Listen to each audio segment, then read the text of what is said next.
Heading पड़ेगी reactions of ether, reactions of ether, ether की reaction करनी है HI के साथ।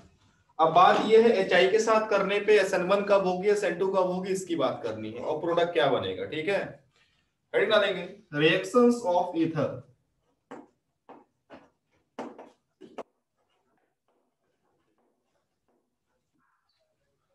Reactions of ether. देखो ईथर क्या होता है, ROR डैश, या कहें ऑक्सीजन के दोनों तरफ क्या होते हैं, कार्बन होते हैं। अब ट्रिक बताऊंगा सिंपल सी, देखते हैं पहचान जाओगे, SN1 होगी SN2 होगी। क्लियर। देखो सबसे पहली ट्रिक क्या है, अगर इन दोनों कार्बन में एक कार्बन आपका 1 डिग्री रहा, कोई एक कार्बन, और दूसरा कार्बन कैसा होगा, या तो 1 डिग्री, या तो 2 डिग्री, और या तो 3 डिग्री, इन तीनों में कोई एक हो, तो जो रिएक्शन होती है वो SN1 रिएक्शन होती है। लेकिन एक कार्बन कैसा होगा, 1 डिग्री है। ठीक है, सॉरी गलत बोल गया, 3 डिग्री। एक कार्बन 3 डिग्री ही रहेगा, दूसरा तीनों में कोई हो सकता है। क्लियर, लेकिन एक फिक्स है। दूसरा नोट, अगर एक कार्बन कैसा हो, 1 डिग्री या 2 डिग्री, और दूसरा कार्बन भी कैसा हो, 1 डिग्री या 2 डिग्री, दोनों में 3 डिग्री कोई नहीं हो, दोनों में 3 डिग्री कोई नहीं हो, तो ये जो रिएक्शन देता है वो कौन से रिएक्शन देता है, SN2 रिएक्शन देता है। क्लियर है, किसके साथ, HI के साथ, किसके साथ, हाइड्रोजन आयोडाइड के साथ। ठीक है, H+I- के साथ। अब देखो प्रोडक्ट क्या बनता है, थोड़ा खेल भी होता है, यहां पे बताएंगे, आप इसको नोट करो जल्दी से पहले।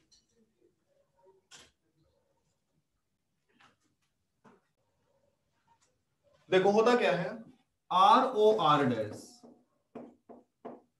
इसकी रिएक्शन करनी है HI के साथ, तो होता क्या है, अगर HI एक्सेस में नहीं है, ध्यान से सुनना, अगर HI एक्सेस में नहीं है, नॉट इन एक्सेस, तो क्या बनता है, ROH और R डैश I बनेगा। लेकिन अगर HI एक्सेस में होगा तो ये अल्कोहल फर्दर HI से रिएक्शन करता है, जो भी अल्कोहल बनाता है पार्ट, अगर HI एक्सेस में होगा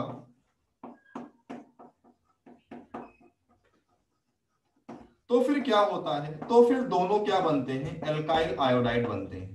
क्लियर, दोनों क्या बनाएंगे, एल्काइल आयोडाइड ही बनाएंगे। क्लियर, जब एक्सेस में होगा, एक्सेस में नहीं होगा तो एक अल्कोहल बनेगा और एक क्या बनेगा, एल्काइल आयोडाइड बनाएगा। क्लियर, नोट करो, अब मैं 2 नोट लिखाऊंगा, उसके बाद रिएक्शन बताऊंगा, कि उसके बाद रिएक्शन बहुत इजी हो जाएगी। लेकिन अगर नोट नहीं देख पा समझ पाए तो ये तुम्हें हमेशा ये एक कंफ्यूजन पैदा रहेगा कि हम किधर आई लगाएं, किधर OH लगाएं। क्लियर, जल्दी से नोट करो, मैं नोट लिख पाता हूं।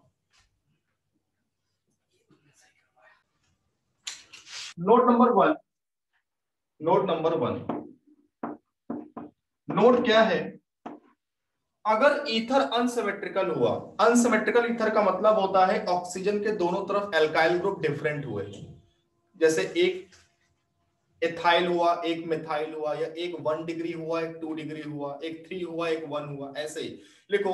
In case of unsymmetrical ether, in case of unsymmetrical ether, in case of unsymmetrical ether having two different alkyl group, having two different alkyl group, जैसे O की तरफ दोनों तरफ डिफरेंट है, having two different alkyl group,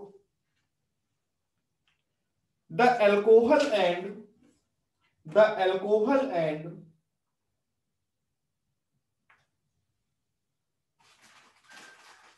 alcohol and alkyl halide form, then alcohol and alkyl halide form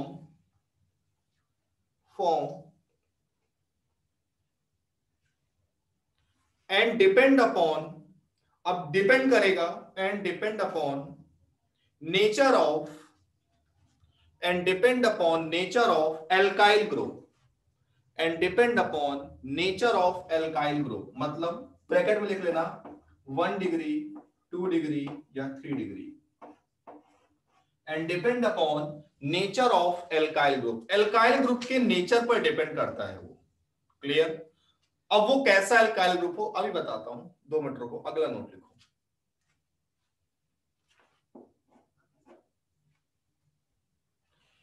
अगर alkyl group 1 degree या 2 degree है तो SN2 रिएक्शन होगी, और इस केस में जो हैलाइड आयन होगा वो जो छोटा एल्काइल ग्रुप होता है उसके पास जाता है। लिखो, if 1 degree and 2 degree alkyl groups are present, if 1 degree and 2 degree alkyl groups are present,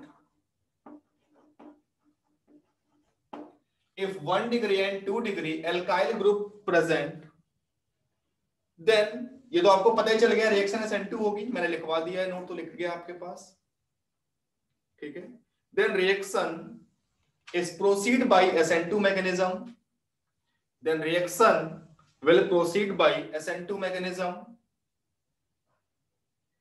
and halide ion, ये जो X माइनस है HI minus, and halide ion is bonded with, halide ion is bonded with smaller alkyl group.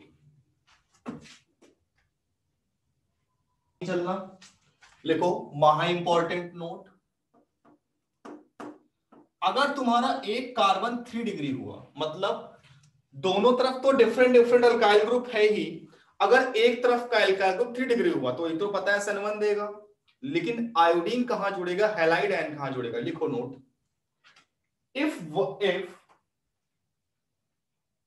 one of the alkyl group is 3 degree, if one of the alkyl group is 3 degree,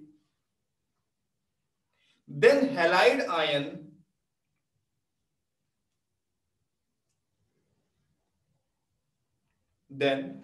ion is attached in 3 degree group, मतलब वो 3 degree के पास जाता है, ध्यान समझ लेना। And reaction proceed bye SN1 mechanism, कैसे देखो, and reaction proceed bye SN1 mechanism.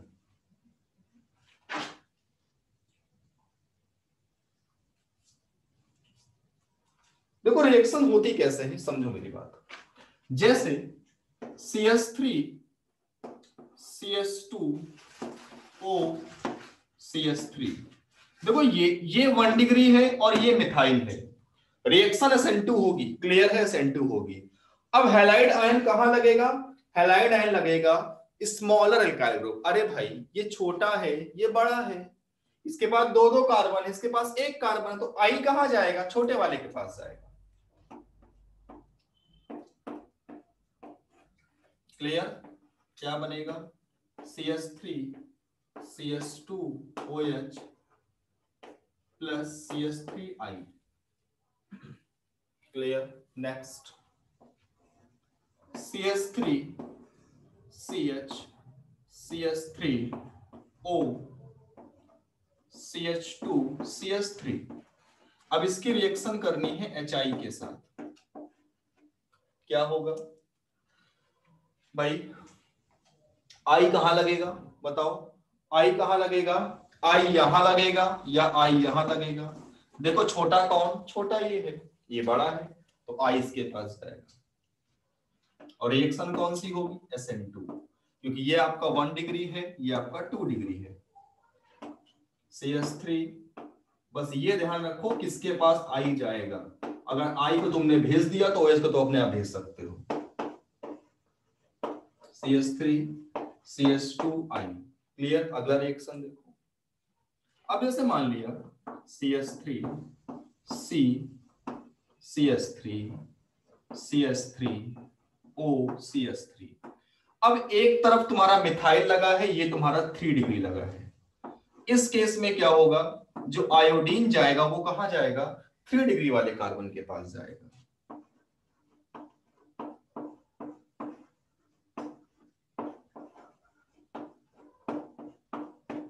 और यहां पर कौन सा अल्कोहल बनेगा, CS3OH बनेगा। ज्यादा कंफ्यूजन पालने की जरूरत नहीं है, ठीक है ना। अगला क्वेश्चन देखो, CS3 CCS3 CS3 O CH CS3 CS3, ये तुम्हारा 2 डिग्री है, ये 3 डिग्री है। कुछ भी हो, अगर एक कार्बन 3 डिग्री है एल्काइल ग्रुप तो आयोडीन उसी के पास जाएगा। CS3 CCS3 CS3 I plus CH CS3 CS3 OH। Clear है? फटाक से नोट करो, इससे बेहतर ट्रिक नहीं हो सकती। अगर मान लिया कि यहां पर एनिसॉल होता, एनिसॉल का मतलब होता है बेंजीन रिंग से OCS3 लगा होता,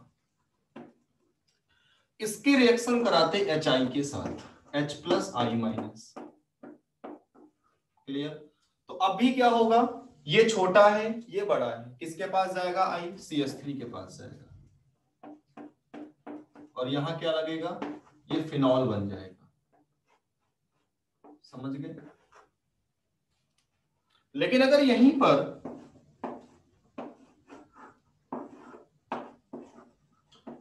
CS2OCS3 होता तो अब HI के रिएक्शन कराएंगे तो थोड़ा सा लफड़ा है, क्योंकि यहां पर स्टेबिलिटी का फैक्टर काम करेगा, इन रिंग्स में करता है। अब देखो क्या होगा, ये ऑक्सीजन का लोन पेयर है, ये H+, ये I-, ये अपना इलेक्ट्रॉन पेयर देगा, बॉन्ड का फॉर्मेशन करेगा, है ना। अब क्या होगा, यहां पर आएगा CH2, ऑक्सीजन के पास पॉजिटिव चार्ज, यहां हाइड्रोजन, और यहां क्या होगा, CH3 होगा। अब बात यह आती है कि आयोडीन कहां अटैक करेगा, इस पर अटैक करेगा या इस पर अटैक करेगा। देखो भाई, ऑक्सीजन पॉजिटिव चार्ज नहीं बियर कर सकता, तो अपने से कम वाले को देके जाएगा, तो इधर देगा या इधर देगा। तो वो इधर देगा तो यहाँ पॉजिटिव आएगा, रिंग क्या करेगी, स्टेबलाइज हो जाएगी वाया रेजोनेंस। यहाँ पे देने से कोई फायदा नहीं है, तो आयोडीन कहाँ अटैक करेगा, इस वाले पे अटैक करेगा, बॉन्ड का फॉर्मेशन कर देगा, बॉन्ड को ब्रेक कर देगा, क्योंकि पॉजिटिव चार्ज इस वाले कार्बन पे आएगा। तो क्या बनेगा, बेंजाइल आयोडाइड बन जाएगा, और साथ में क्या निकल जाएगा यहां से, मिथाइल अल्कोहल। ठीक है, इन्हीं क्वेश्चंस में होता है, बाकी अदर क्वेश्चंस में वैसे नहीं होता। ठीक है, जो नोट लिखाया है उसे ही लेके चलना। ठीक है, नेक्स्ट अगला क्वेश्चन देखो। अब जैसे मान लिया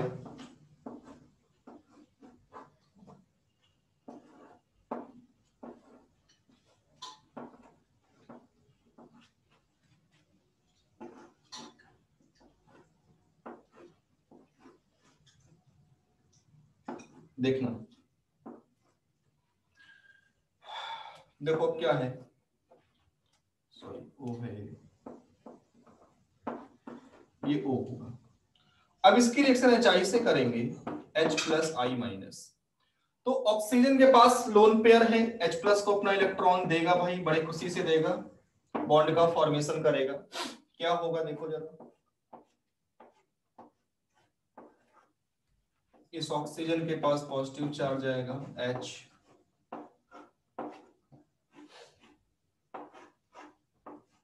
यहां बॉन्ड यहां। अब देखो ये, अब ये पॉजिटिव चार्ज इसके पास जाएगा या इसके पास, यार इसके पास नहीं जाएगा। बेंजीन के कार्बन पर कभी भी पॉजिटिव चार्ज एग्जिस्ट नहीं करता। क्लियर? यहां जाएगा तो यहां प्लस लगेगा, तो ये 4 सिंगल डबल रेजोनेंस करके एरोमेटिसिटी बढ़ा देगा, यहां एरोमेटिक कंपाउंड बन जाएगा। तो आयोडीन कहां लगेगा, इस वाले कार्बन पर लगेगा।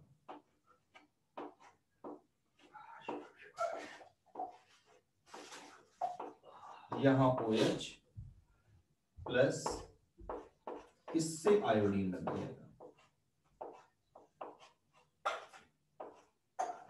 समझ गए? नोट करो जल्दी से।